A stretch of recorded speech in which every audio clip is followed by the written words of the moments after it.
Hello and welcome to another episode of the Wavemakers Podcast, where we focus on the stories of the leaders driving change at the intersection of maritime, decarbonization, and digital transformation. My guest today has a very interesting story. He has completed the full circle from being on board a vessel to owning a vessel. And today we will dive into what that was like, what drives him, and perhaps try to get some nuggets of wisdom as we navigate our maritime waters. Please welcome today Chinni Yasovardhan, or YC. That I'll stick to. Yes, that's good. Thank you for being my guest. Hi. And I usually ask the guests to explain themselves in their own words, as we always focus on people's titles, but Yes. actually I want to look behind the titles. Hi, good afternoon. Thanks for bringing me here. Yes, my name is Chinni Yasovardhan, and I come from a district in India near Chennai. It's Nellore. It's a small town with 1 million population. And I studied marine engineering, then went to the ships, embarked the journey to become a chief engineer, then came to Dubai to start my shore life, then became an entrepreneur, became a ship owner today, and now doing multiple businesses into maritime industry and diversified under the setup called YC Ventures. And what inspired you to join the industry in the first place? To be very frank, it's money. We come from a very middle class family, and the people in my place, they go to the software industry, and we see a lot of all the American dream is to go out to America and settle there. So we are coming from a business background family.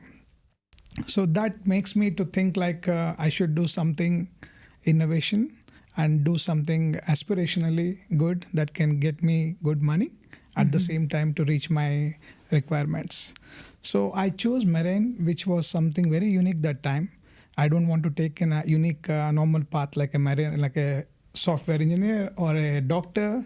So that was the reason I chose the marine as my profession. So it took a lot of difficulties to go and study marine engineering, coming from a district level. And then I finished my marine engineering, then became a chief engineer, and that's the journey. And then you try to challenge yourself more and more? Yes, I keep challenging myself to reach to the next destination because that's how we have been brought up in the maritime industry. Yes. So it's, even though it looks very simple, but it keeps giving you challenges. So you have to embrace the journey. And when did you get an idea to go for entrepreneurship? How did that come about? Yes, as I said, we come from a business background family. Like in my family, everyone do business, but not to the scale of an entrepreneurship level. Like they run the shops, they go in the morning, they come back in the evening. So on the table, when we sit in the dinner, we spoke about only on the business. So that gives an acumen to do the businesses. And so when I see an opportunity in the maritime industry, that there is a lot of things that can be achieved. So I didn't just took the path to become an entrepreneur. I finished from the bottom level. I entered marine engineering. I finished and I became a chief engineer. So after I became chief engineer, I became a fleet superintendent. Then after that, I decided now it's my time to embark on the journey. So I started a ship management company. And from there, I started doing something because you're always with an engineer's mind. So I have to excel into my commercial mindset. So that's where I turned a lot of traders into ship owners. I started purchasing ships. I started working on the commercial aspects.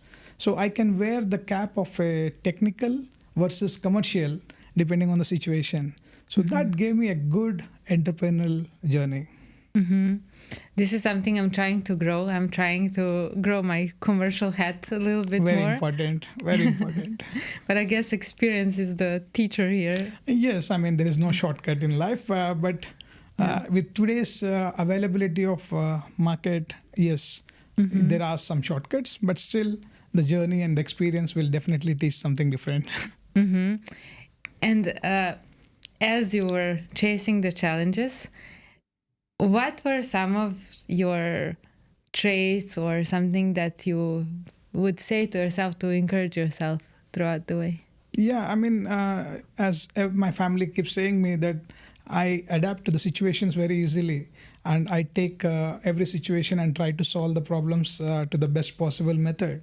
So this attitude is very much important, especially when you are sailing as a sailor.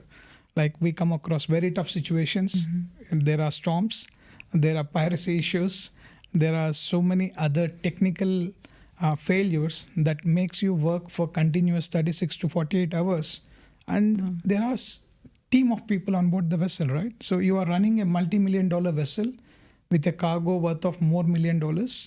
And then you have a people who are acting as a crew. They're all away from the families. So the emotions and the local environment, everything matters. So how do you embrace all these people together and make them achieve to a success is something you need a very good resilience. And so I believe that adaptation of mine to various environments makes me successful. Even today at YC Venture, you meet so many new talents, but they don't have a definite path how to reach to the goal. And that's where I try to tinker and connect between the new entrepreneurs with their dream journeys, with my ecosystems and experience. And as you come across different entrepreneurs, do you see any traits that are common? Like, can you spot already based on your experience what it takes to be successful? Yes. So while ideas are coming these days because the times are changing, right? So there are many ideas. The people are coming up with a lot of ideas. My generic advice to anyone is put your ideas on paper. And after 1 hour, you read that, you will see some flaws. Again, you write and then you see. But before that, they want to give a try in the entrepreneur journey. That I'm not very much optimistic, because this is not to give a try. This is to give your best. So that best has to be a foolproof model.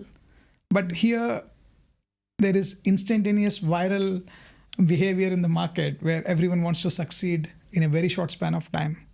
So that some people are succeeding. I'm not saying that they don't succeed, but that's not the only easy shortcut to success. That's what I believe.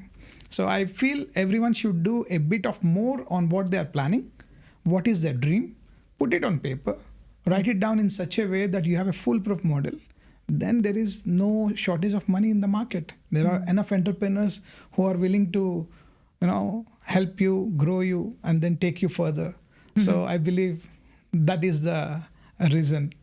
Interestingly, that has been the start of my and Max's company. We actually did a vision board each individually and then put it together. And then when we realized that we are aligned there and that also how to get where we want to get is aligned, then we decided to take a plunge and leave corporate jobs and just put all into this very much. And sail. It takes a lot of decision to leave your comfortable life and then enter and embark onto this journey. But again, I think one has to taste it to achieve something. And I at least find it within myself that it is this entrepreneurial voice, like something inside of you is just keep telling you, just bugging you the whole time. And again, I do come from a family. My mom had her own shop, etc. So I can relate to this early exposure, and it probably plants seeds. So as you grow up, you know that that's too a possibility. And then this other voice in you is like, are we there yet? Yes. Hello? I'm sure you must be getting some kind of why are you leaving your comfortable job and then trying to do this? It's a risk. Because at a low level entrepreneurship, obviously, they don't want to take you to do, and that's why they expect you to go out and do some job and be happy for you. But still that bug is keep. Yeah, my parents like, oh my God, why are you doing this to yourself? It's similar. Like, I come from Serbia and I grew up while it was bombarded. So my parents really struggled to provide food on the table. And then they kind of push you out into the world, like you get a good education and then you just like jump into risk. And I think it's not their ideal scenario for an only child that's also a woman. We have something like in my part of the place, if you go into marine engineering, you don't get a girl for marriage because nobody dares to give their daughter to a marine engineer I'm talking about south side of the India, not the entire India. But still, there are so many confusions and clarifications which people don't have about, because shipping is completely a very niche market. People doesn't know much about it. I think you are doing a great job of bringing the stories back into so the new generation can understand. Yeah, I hope so. I do hope so. And it is somewhat because I was new to this. It's not something that came as a family legacy, the exposure of it.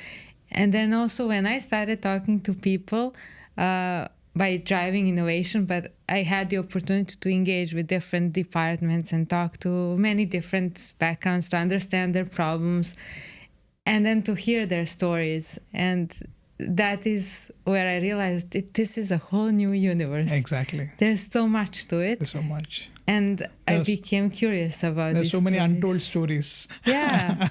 Yes. And stories from being on board or even like day-to-day challenges that they solve and how they solve it and how different geopolitical situations affect it. We don't think about it, but all of that is playing out behind all the stuff that we see around us. How do you see the industry evolving? The industry is evolving to be something like you can see a small kid nowadays watching the Instagram reels and how he's getting adapted to the mobile. We were not having that access before. So in the same way, the shipping industry is completely shifting to a new era where we are having nowadays the systems that are even predicting what kind of troubles that the ships can have, and even some kind of blockchain technology which is helping the paperwork to be more comfortable. There is connectivity on board nowadays, which is sometimes an advantage, at the same time some disadvantage for some people. But the shipping is completely going into a digital transformation. So, and that is because people keep saying, oh, shipping is still in a very old era. So, but that is being changed these days. And at YC Ventures, and I'm also trying to be a part of the new change by investing into the new technologies, helping and supporting the new companies which are driving this change. And how does it feel as a ship owner when you're faced with the push from the regulations and the push from different even stakeholders trying to improve or not trying to improve and trying to resist the change, and then startups pushing to deploy their technologies and run pilots? How do you manage all of that? Yes, it's an interesting question. Every seafarer, if he is connected in the marine industry, it's a dream for him to own a vessel. But owning a vessel, we call it as owning like a white elephant, which will cost you even if it is idle. Whether you're using it or you're not using it, you have to spend a lot of money. That means you should have a deep pocket to even dream to become a ship owner. So it's not a very easily achievable task. And that's why you can see many people, there are traditional ship owners who have been running shipping as a family business. And you don't see big investors entering into the shipping to own the ship because it's a very different aspect of business. It's not like real estate. It's not like any other production company. It's a completely, a dynamic industry. So once you dream of becoming a ship owner, I have achieved this task recently. But before that, I have done something very interesting. I have collected a like-minded people of 20 to 30 people. I have arranged a small fund, which is like an internal fund with 20 interested captains, chief engineers who want to become. And then I ventured into a project. I bought a ship. I made all these 20 people ship owners. So, and that is what the new technology nowadays is coming, where this 1% ownership and all that coming.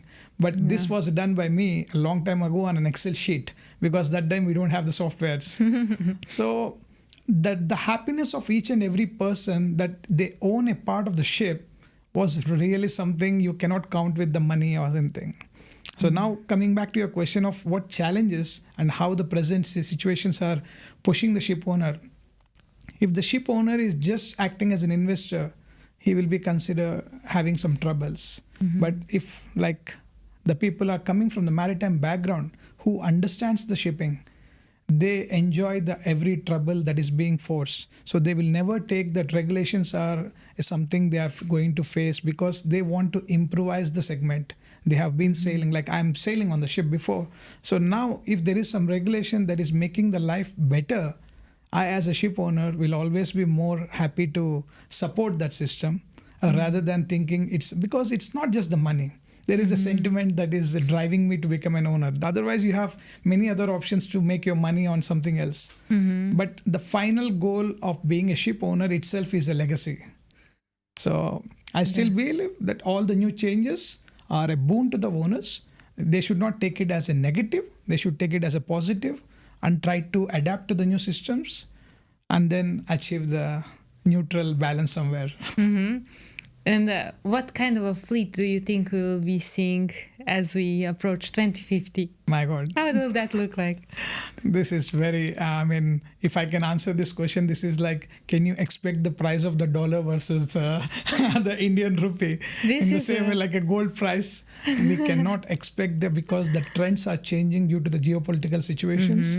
So I believe in diversification, and that is the reason I own bulk carriers, I own tankers, I own containers. So I try to balance so that if one industry is not doing very well, at least the other one will take care of the story. So, but I still believe the green technology is going to play a lot of role in the shipping, and that is where the industry is trying their luck. A lot of new entrepreneurs and very deep pocket companies are investing heavily.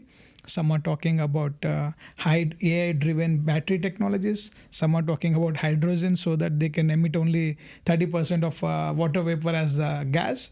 And some people are still thinking about carbon collection, which is a completely new business model. They would like to collect the carbon and then make something out of that. I mean, it's completely evolving. So every asset class has got its own agenda in the market, whether it is bulk carrier, tanker, or container. But still, I believe the gas carriers is one segment which is going to be the green, because the gas requirements are more and more increasing in every country. Yes. Well, now that you've mentioned different ships, I will ask you, if you were a ship, which ship would you be and why? Yeah, so then I think my answer would be, I would like to be a modern multi-purpose vessel where I would like to utilize my cargo space to the bulk when there is a necessity, convert it into a container when the market is peak like COVID, and then shift it into a modern research technology hub on board the vessel that can help me to implement any other requirements. So I will try to maximize my return on the investment by getting into a multi-purpose vessel. That is smart. You are always diversifying the portfolio, right? And managing the risk. Well, that teaches me something about life as well. When it comes to working with younger people, what do you aspire to pass on? As I said, patience. And as I said, the most important is the adaptability, because I can see the focus by the younger generation is missing, where they want instant results. So the one thing I would like to convey is have some patience, focus on your dreams, and everything will come in your way. That's a nice one. Just keep swimming. Yes. And focus on the vision. Yes. Because if you ask me to say what did I achieve in 30 seconds, it's difficult because it's a 2 decades journey. So there are so many ups and downs, so many experiences. And So it's very difficult to summarize and give a 30 seconds advice to youngster. I don't prefer to give that. Okay. Then we have talked briefly about pirates, and this was just because of the previous session, and I promised to Angel, who is recording right now, that we will share the story. So can you share the story of bypassing the pirate attack? Yeah. So piracy is a buzzword now in the market. Everyone, of course, they like to understand what exactly is happening. But sailing on the vessel when the real incidents happen is really a nightmare. So I'd like to share one of the incident in 2008 9. And so I was sailing along with my wife, and there was a risk when you're crossing from Egypt to the Red Sea. So we were informed by the company that it's not safe to have the females on board. It's better we sign them off. So I convinced my wife, and she said okay, and she got down from Egypt. And then we were crossing the Red Sea. We had multiple attacks where we can see the whole night certain speedboats are chasing you. Wow. So we were prepared with kind of like fencing, and there will be an alarm raised by the navigation officers, and you need to be fully awake and run to your citadel, which is called as a safe place. On board the ship, we create something called as a shelter. So that's called citadel. So we go there. So the whole night we were not able to sleep because every 1 hour there is an alert. And anything can go wrong. And the same thing happened to one of my junior in the college, where he was kept ransom for 6 months to 1 year. Wow. And in Somalia. And the kind of disruption that happened to his personal life. And it is something we can't just it is a big trauma. It's a big trauma. Yeah. It's a big trauma. To be specific, that guy has now become one of the chief of the relief operations, and now he's helping so many other crew who pass through this kind of issues. So I mean, it's not something just we can think of. But today, if I realize and recollect how I have stayed there, and if something could have happened, I'm a vegetarian. So if I get stuck in Somalia, I'm not going to get anything that I can eat. So I can relate to those the are problem. the tough times. I mean, but thank God now with the improved security and armed guards on board, things are changing. Yeah. But those days is yes, tough. and thank you for sharing that also, because I do think that people don't think about it, but when they're offshore, right? And actually these 15-20 people on each vessel go through so much and work so hard, and that is because we are impulsive on clicking deliveries on our phone, right, and wanting things instantly. Exactly. But we rarely hear the stories of what is at stake and what it takes, and it's incredible, the bravery and the trauma, and also once they stop sailing, how to recover from that. And I think you can watch Captain Phillips Abyss. It was a real incident on one of the container vessels. The captain was they boarded and then they made a big mess out of it. So it's tough. It's tough life. As I said, like sometimes we were having breakdowns when you are on a very heavy swell of the weather. Like we had storms in Pacific Ocean when you're crossing. So you need to rectify the engines. The people at the shore can just say to you guys, make it fast. But imagine when you are rolling at 20-30 degrees and then you need to fix your marine engines and then you make it ready and then sail out. Because there is no other resource, right? There is no other way anyone can come and help you. Either you do it or you don't do it. And the size of it, right? Yes, People... yes, of course. So the willpower, that's what I like about being a seafarer is it teaches you to be strong, but still be humble. How do you react in these situations? Like...